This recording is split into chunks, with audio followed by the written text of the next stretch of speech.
एक नाम, Ismail Hania. Ismail Hania. Ismail Hania. एक लीडर जिसके चलते ईरान ने इजराइल को धमकी दे दी। क्या वो एक टेररिस्ट थे या एक फ्रीडम फाइटर? कौन थे इस्माइल हानिया? जानते हैं आज की इस वीडियो में।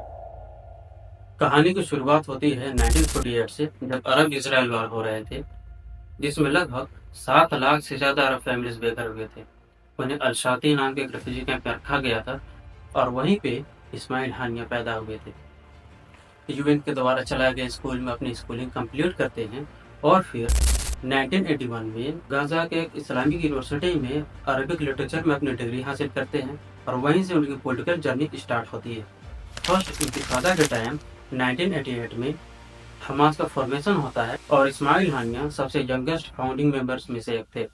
इसी बीच हमास के स्पिरिचुअल लीडर शेख अहमद यासीन से उनकी मुलाकात होती है और उन्हीं के गाइडेंस में अपनी पॉलिटिकल जर्नी को आगे बढ़ाते हैं।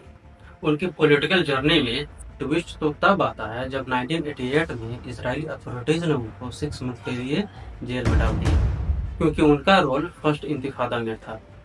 1 साल के बाद फिर उन्हें अरेस्ट कर लिया जाता है और लगभग 4 साल के बाद इस्माइल हानिया और 400 अदर मुस्लिम्स के साथ 1992 में साउथ लेबनान भेज दिया जाता है। फिर 1993 में वो गाजा लौट के आते हैं और इस्लामिक यूनिवर्सिटी में एक डीन के तौर पे काम करते हैं। हमास के साथ काम करते करते अहमद यासीन से उनकी बॉन्डिंग काफी स्ट्रांग हो जाती है, उनके पर्सनल सेक्रेटरी बन जाते हैं। उनकी बॉन्डिंग इतनी स्ट्रांग थी, इतनी प्रोमिनेंट थी कि इजराइल को उनके खिलाफ असैसिनेशन प्लान करना पड़ता है। 2003 में अहमद यासीन और इस्माइल हानिया के ऊपर एक जानलेवा हमला होता है, जिसमें दोनों बच जाते हैं। फिर अगेन एक और हमला होता है और बदकिस्मती से शेख अहमद यासीन वहाँ पे मारे जाते हैं। 3 साल के बाद 2006 में फिलिस्तीनियन लेजिस्लेटिव इलेक्शन होते हैं, जिसमें हमास एक मेजोरिटी सीट से जीत जाती है और इस्माइल हानिया को 29 मार्च 2006 में फिलिस्तीनियन अथॉरिटी का प्राइम मिनिस्टर नियुक्त किया जाता है। But in reaction international communities ने उनकी कोई मदद नहीं की, जिसकी वजह से उन्हें उनकी सरकार को एक फाइनेंशियल बर्डन का सामना करना पड़ता है। और इनके बीच बस एक रीजन यही था क्योंकि हमास ने इजराइल को रिकॉग्नाइज करने से मना कर दिया था और इंटरनली भी इस्माइल हानिया के गवर्नमेंट को रेगुलर रेजिस्टेंस का सामना करना पड़ रहा था उनके राइवल पार्टी फतह से, जिसे महमूद अब्बास लीड कर रहे थे। उनके बीच टेंशन बढ़ते जा रही थी, उनके सपोर्टर्स के बीच रेगुलर क्लैशेस देखने को मिलते थे। फिर 2007 में फुल स्केल कॉन्फ्लिक्ट देखने को मिलते हैं दोनों सपोर्टर्स के बीच, जिसे आज भी बैटल ऑफ गाजा के नाम से जाना जाता है। और इस कॉन्फ्लिक्ट में महमूद अब्बास, जो फतह पार्टी के प्रेसिडेंट थे, टेक ओवर करते हैं और हानियास गवर्नमेंट को भंग कर दिया जाता है। लेकिन हमास और हानिया महमूद की प्रेसिडेंसी को स्वीकार नहीं करते और इस कॉन्फ्लिक्ट की वजह से फिलिस्तीनियन टेरिटरी 2 भागों में स्प्लिट कर जाती है। वेस्ट बैंक में महमूद अब्बास सरकार बनाते हैं और गाजा में हमास और हानियास अपनी सरकार बनाती है।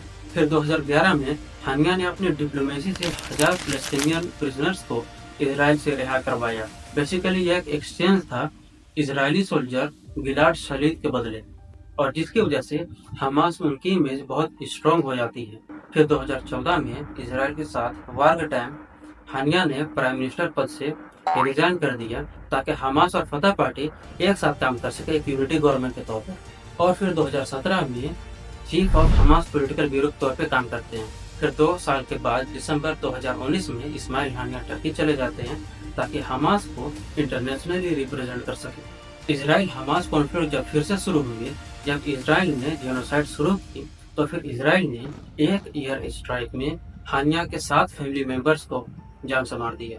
और इसके बावजूद हानिया कहते हैं कि हम हार नहीं मानेंगे, चाहे कुछ भी सेक्रीफाई करना पड़े। ईरान के प्रेसिडेंट मसूद पेजेश्कियान के इनॉग्रेशन के लिए हानिया ईरान गए हुए थे और इसी बीच इजरायली इंटेलिजेंस के द्वारा उन्हें क्लोजली ट्रैक किया जा रहा था। 31 जुलाई 2024 तेहरान के एक गेस्ट हाउस में हानिया रुके हुए थे, जो एक 5 स्टोरी बिल्डिंग। इसी में लगभग 2 मंथ पहले से ही एक्सप्लोजिव प्लांट किया हुआ और इसी एक्सप्लोजन में हमास के चीफ इस्माइल हानिया की मौत हो गई।